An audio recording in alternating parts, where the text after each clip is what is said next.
Part 1. The Night Call. Ethan Carter hated night shifts. They reminded him of Afghanistan, the same stars, the same silence, saturated with the expectation of a blow, but there were no explosions here, just the crackle of a walkie-talkie and the occasional drunken screams. Everything changed that Friday, October 12th. He was sitting in the Sentinel security car, munching on a cold burrito, when a call came to the remote control. The old man's voice in the speaker was trembling, as if it were breaking through interference from another time. "My neighbor's house, 2145 on El Dorado. There's someone there. The windows, they open themselves. The light is on, going out. I saw shadows." Jake Ramirez, his partner, grinned, adjusting his cap with the agency's logo. The old man probably watched Doctor Who. Let's go wake up the ghosts. Ethan didn't answer. A switch had already been flipped in his head, the one that remained from the service: discipline, control. But when they arrived at 2145, a chill crept down their backs. El Dorado, 2145. The Marshall Mansion, even during the day. He seemed like a foreign body among the neat lawns of River Park, a 3-story Victorian nightmare with peeling paint, covered in ivy like cobwebs, the windows, broken back in the 90s, gapped with black holes. The moonlight clung to the rusty drainpipes, drawing claw-like patterns on the walls. "Okay, this isn't funny anymore." Jake got out of the car, adjusting his baton belt. His bravado was bursting at the seams. Ethan listened. Not a sound, no dogs, no crickets. The silence was as thick as cotton wool. He ran his hand along the trunk of the lantern, a familiar gesture to make sure everything was in place. The door creaked, buckling under the pressure of Ethan's shoulder. The smell hit my nose: dampness, rotten wood, and metal. It's like being in a field hospital. "Hey, who's there?" Jake shouted, but the echo returned distorted, as if the voice had passed through water. The floor sagged under my feet, as if the house was breathing. Every step echoed with the groan of the beams. Ethan remembered stories about traps in the caves of Tora Bora, an earth ready to collapse at any moment. "Look!" Jake aimed the beam at the wall. On the wallpaper, which was covered with mold, someone had written the numbers in rusty spots. 1987, the year. The Marshall family disappeared. "Maybe bums," Jake muttered, but his voice faltered. There was a knock on the second floor, heavy, rhythmic. It was like someone was dragging furniture. Ethan felt a rush of heat, as it had in Fallujah when the snipers were waiting around the corner. Stairs. He nodded up, clutching the lantern. The darkness ahead seemed tangible. The beams of the lanterns slid along the walls, picking out scraps of wallpaper with a floral pattern. Suddenly, Jake grabbed Ethan's sleeve. "Do you hear?"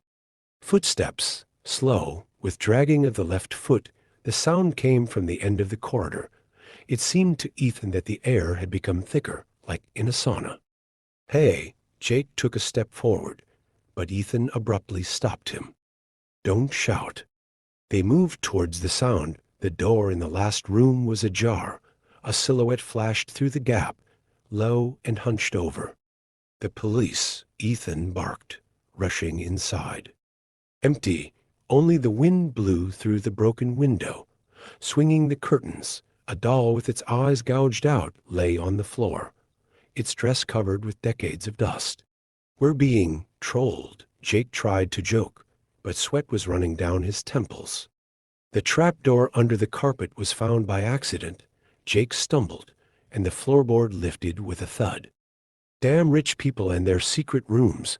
He tried to grin, but his face was as white as chalk. The descent to the basement took forever. The stairs creaked under the weight, and the air turned icy. Ethan aimed the beam down, and there were footprints on the dirt floor, small, barefoot. "Baby," Jake whispered. Suddenly, the lanterns went out. The darkness pressed against his face like a wet cloth. Ethan heard Jake's breathing quicken.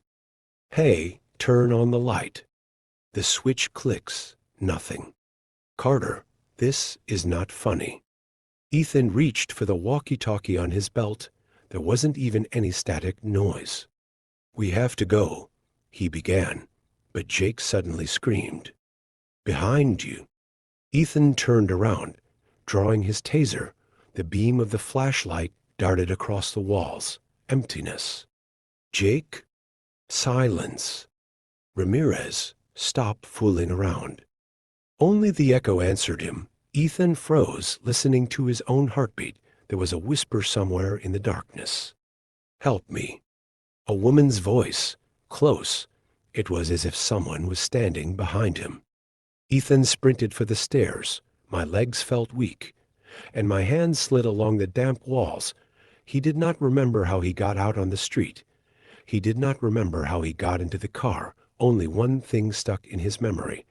When he turned around at the gate, a shadow flashed in the window of the second floor. She was short and hunched over, and two pale spots in place of the face. But it could have been the moon, probably. Part 2. The Awakening. The sun was hitting my eyes, as if on purpose. Ethan blinked, trying to figure out where he was. His back was stiff from the uncomfortable position, and his mouth was full of the taste of dirt and blood, as if he had been chewing the earth. He propped himself up on his elbows, and something heavy slid off his chest. Jake's badge, Ramirez J. He read the tattered engraving. The metal clung to his palm with cold. He fell out of the car, almost falling. My legs wouldn't obey me. As if I'd done a full-strength march, I caught a glimpse of my reflection in the side mirror. My face was covered in abrasions. My hair was matted together, and my shirt collar was black with dirt. My phone was burning in my pocket. The screen cracked, but the clock showed 7:34 a.m. The last thing he remembered was the basement, darkness, whisper. Carter, are you okay? Secretary Linda gasped when she saw him at the door. He said nothing. Everything in the office seemed alien. The hum of the air conditioner, the smell of coffee from Mike's mug, even a ray of sunlight on the desk with reports. It was as if he had returned to a world that continued to live while he was falling into a hole somewhere. Mike Harper, the boss, stormed out of the office, red with rage. Where's Ramirez? The police called his wife is hysterical. Do you even understand? Ethan interrupted, not recognizing his own voice. We were at the house on El Dorado. Silence. Even Linda stopped tapping on the keyboard. Mike approached. I smelled cheap lotion. What house? They called you to a nightclub on Fifth Avenue. There's a fight. Ethan reached for the walkie-talkie in his belt holster, but it wasn't there. Instead, a lump of wet earth.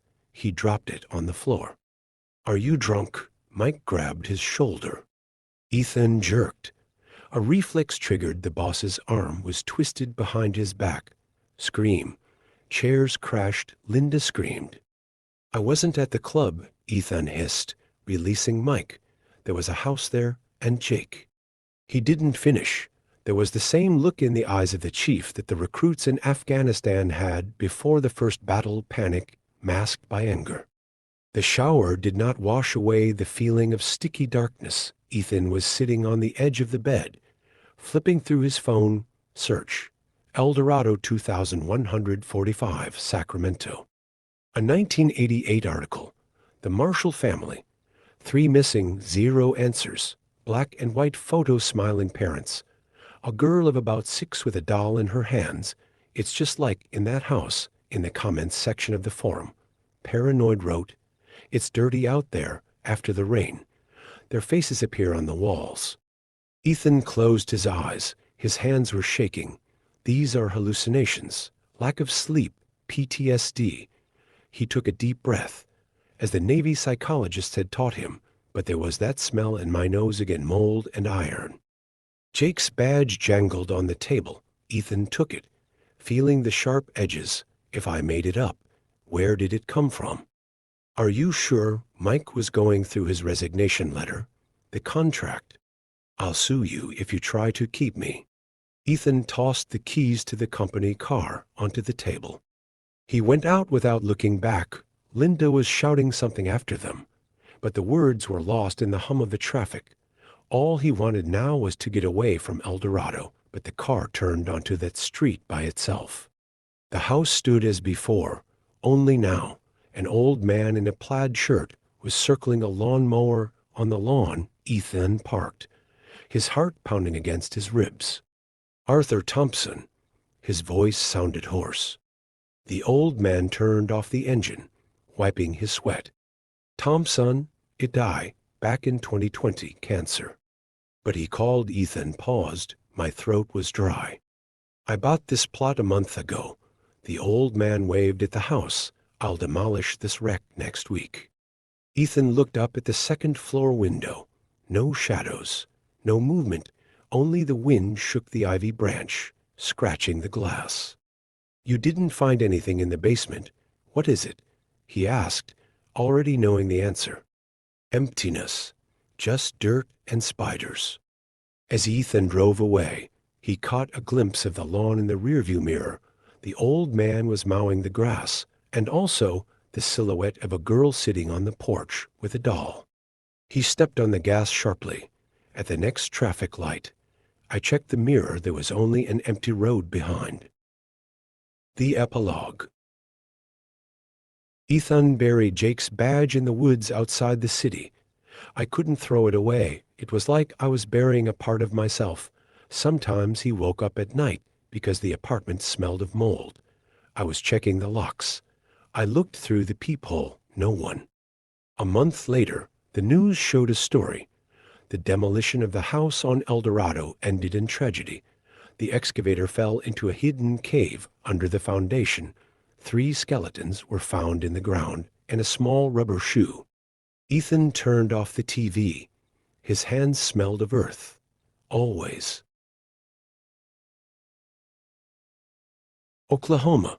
PM. The heat melted the asphalt, turning the road into a mirror that trembled on the horizon. Ethan Wallace was standing at the entrance to the Dusty Spoon Cafe, looking at an ad pinned to a cork board. The paper was old, the edges were yellowed, but the words were striking. The guard, night shifts. The payment is 25 hour, without experience.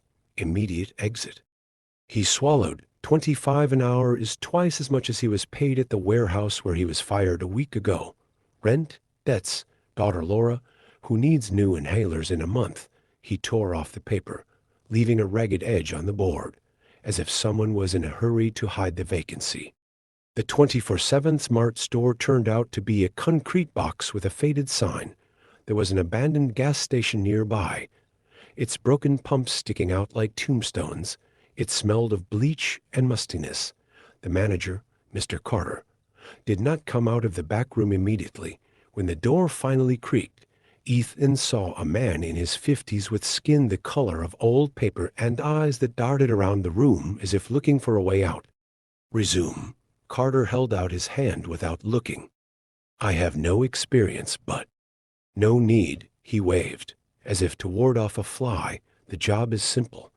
Patrol inside and outside every 2 hours. Cameras, alarm button. No visitors at night. Just trucks with goods. Ethan nodded, but the question stuck in his throat.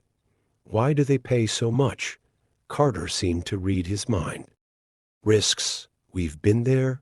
Incidents. Vandals. He held out a bunch of keys. One of them was rusty, with the inscription, Warehouse Inn. 115, the third round. He already knew every creak of floorboards, but this time the silence was broken by the sound of falling cans. Ethan rushed into the gym, and there were canned peaches on the floor, as if someone had thrown them in a rage. Hey, stop it, he shouted in response. The curtains at the entrance rustled. There's not a soul in the parking lot. When he returned, the lock clicked behind him. There was a woman standing at the sink in the back room, blue jumpsuit, hair pulled back in a tight bun. She washed her hands as diligently as if she were washing her skin. Marla, she said, without turning around, you're new. He backed away. The cleaning lady. There was nothing about the cleaner in the ad. You shouldn't have come, she said, turning abruptly. There is a spiral-shaped scar on the palm of his hand. They always hire night workers to avoid asking questions. Who are they? Marla laughed, the sound resembling the creak of a rusty swing. Check the cameras. Look at what they're recording. She disappeared around the corner. When Ethan caught up with her, the hallway was empty. Only a puddle of water glistened on the floor, smelling of iron. 2 o'clock, Ethan started the recordings. On the screens he himself, loitering around the halls. But at 0:13, when he was at the trash cans according to the schedule, the camera in the back room recorded the movement. The black and white image bounced. The shadow of a man was digging into his jacket, which was hanging on a chair. His face is blurred, but there's a spiral scar on his arm. He jumped up, checking his pockets. My wallet is missing, and the key to warehouse B. In the parking lot, the wind howled like a wounded animal. He found an empty wallet near the tanks, and nearby, his own jacket. Although he definitely left it inside the pocket is a stack of receipts. Check number 142, seller, Ethan Wallace, August 14, 2008. He froze. Today was the 12th, and the receipt is dated in 2 days. 3:30, the key didn't fit. Ethan pounded on the door with his shoulder until the lock broke. Inside there is a musty smell and something sweet, like rotting apples. The shelves were full of boxes labeled fragile, caution, glass. He opened one, and there were baby dolls inside. They're all the same, blonde girls in blue dresses. There are wheel tracks on the floor. He followed them until he hit a wall. The crack in the corner turned out to be a door. Behind it is a staircase to the basement. The lantern picked out walls covered with numbers. Number 7, 21 days. Number 12, 3 days. There is a folder marked personnel on the drawer. Inside is his profile and dozens more. There are people with empty eyes in the photos. Signed, candidates, stage 2. Suddenly, there was a crash from above. Ethan rushed upstairs, but the door to the store was locked. Through the window, he saw an unmarked van pulling up to the parking lot. Voices. The 13th climbed the wrong way. Put it away like the previous ones. Ethan pressed himself against the wall. My phone beeped in my pocket. A message from an unknown number. Run, they're wearing a jacket. He tore off his jacket. A tiny GPS tracker buzzed in the lining. 4:55, he hid in the refrigerator, shivering from the cold. Carts rattled outside, and Marla and Carter's voices blended into a venomous whisper. Nothing. We'll switch cameras tomorrow. A new one will come. Ethan waited until the footsteps had stopped. When he got out, he saw that there was a fresh receipt on the counter. Date, 15/08/2008. His name is in the seller column. As dawn turned the sky dirty pink, Ethan stepped out into the deserted parking lot. In his pocket is a flash drive found in the basement. He didn't know yet that there were missing persons lists on it, and that Marla left it on purpose. But he already understood. The store was a trap, and his daughter Laura, whose photo was in his wallet, has now become a part of the game. Oklahoma. 7:23 p.m. Ethan was sitting in a cheap motel on the outskirts of Blackwell. 100 meters from the ashes of the 24/7 Smart, on the table is a laptop, bought with the last money, and a flash drive, which he took out of the basement. A framed picture of Laura looked at him, as if asking, "Dad, when are we going home?" The files on the flash drive turned out to be encrypted, all except one thing: audio recordings. Marla's voice choked, as if she was hiding. "If you're hearing this, I'm probably already dead. They take those who have no choice, without a family, debts, or a reason to look, crippled by life. You're the bait. They're watching. They find weaknesses.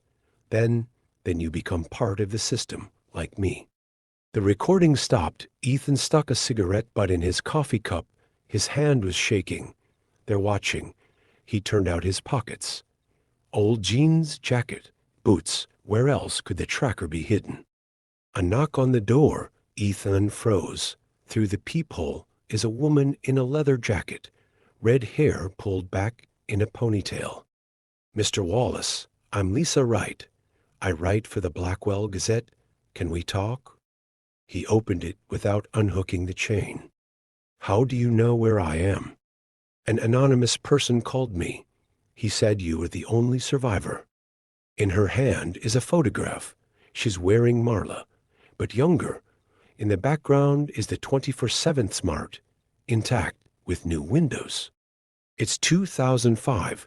She disappeared 3 years ago. Lisa slipped the paper into the slot like 17 others. They all worked here.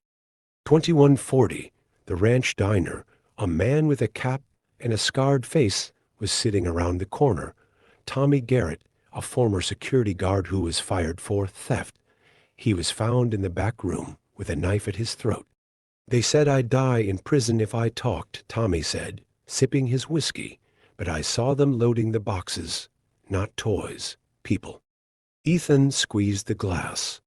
Where to? In trucks. The labels are fragile. I think it's a code. Different cities have different loads. Lisa took out a map. Red crosses are places where empty boxes marked fragile were found. Everything is close to Highway 412. It looks like the store is a hub. They take the candidates, transport them, and erase their tracks. Tommy suddenly turned pale. A black sedan stopped outside the window. It's them. I have to go. He ran out the back door. A minute later, the brakes screeched. Lisa and Ethan ran outside, leaving tire tracks on the asphalt. Tommy was gone. 2315, Ethan opened Tommy's garage door. Inside is a board with threads, photographs, and newspaper clippings. In the center is Marla, circled in red. On the back of one paper is a list.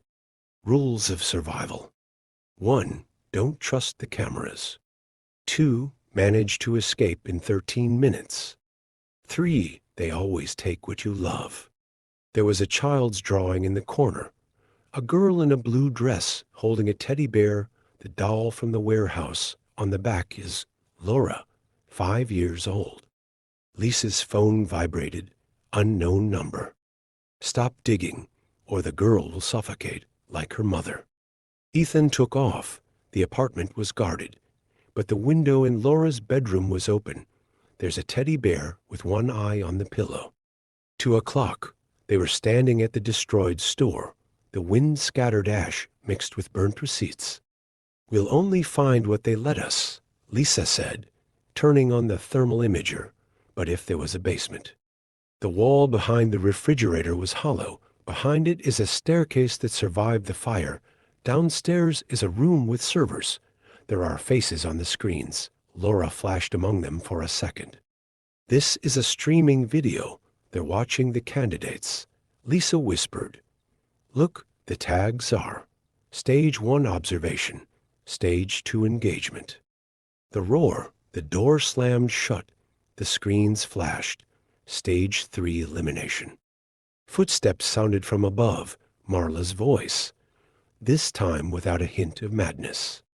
You broke the rules, Ethan. Lisa reached into her backpack.